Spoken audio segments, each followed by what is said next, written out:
हरे कृष्णा। श्रीमद् भगवद गीता यथारूप की जय। भगवद गीता का अध्याय 7 है भगवत ज्ञान और श्लोक संख्या 4 है। ये श्लोक बहुत ज़्यादा इम्पॉर्टेंट है। यहाँ पर बहुत सारी इम्पोर्टेंट लाइंस हैं जिन्हें मैंने अंडरलाइन कर रखा है, तो ये श्लोक बहुत ही इम्पॉर्टेंट है। इस श्लोक में भगवान कह रहे हैं, भूमि रापो अनलो वायु खम मनो बुद्धि रेव च अहंकार इत्यम में बिना प्रकृति राष्ट्र था।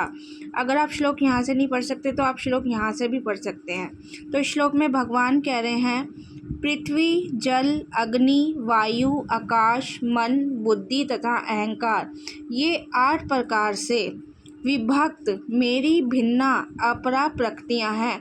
अपरा का मतलब होता है निम्न, यानी कि ये भगवान की निम्न शक्तियाँ हैं एक तरह से।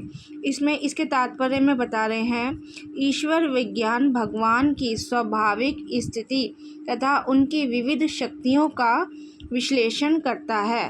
भगवान के विभिन्न पुरुष अवतारों की शक्तियों को प्रकृति कहा जाता है। यहाँ इम्पोर्टेंट लाइन है, भगवान के विभिन्न पुरुष अवतारों की शक्ति को प्रकृति कहा जाता है।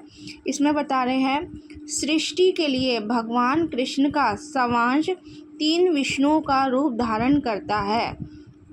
सृष्टि के लिए भगवान कृष्ण का सारांश 3 विष्णुओं का रूप धारण करता है।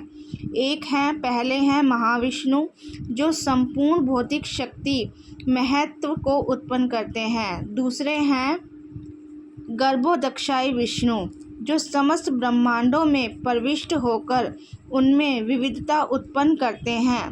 तीसरे हैं क्षीरोदक्षाई विष्णु, जो समस्त ब्रह्मांडों में सर्वव्यापी परमात्मा के रूप में फैले हुए हैं और परमात्मा कहलाते हैं। तो 3 प्रकार के विष्णु हैं, महाविष्णु, गर्भोदक्षाई विष्णु, क्षीरोदक्षाई विष्णु। वे प्रत्येक परमाणु तक के भीतर उपस्थित हैं।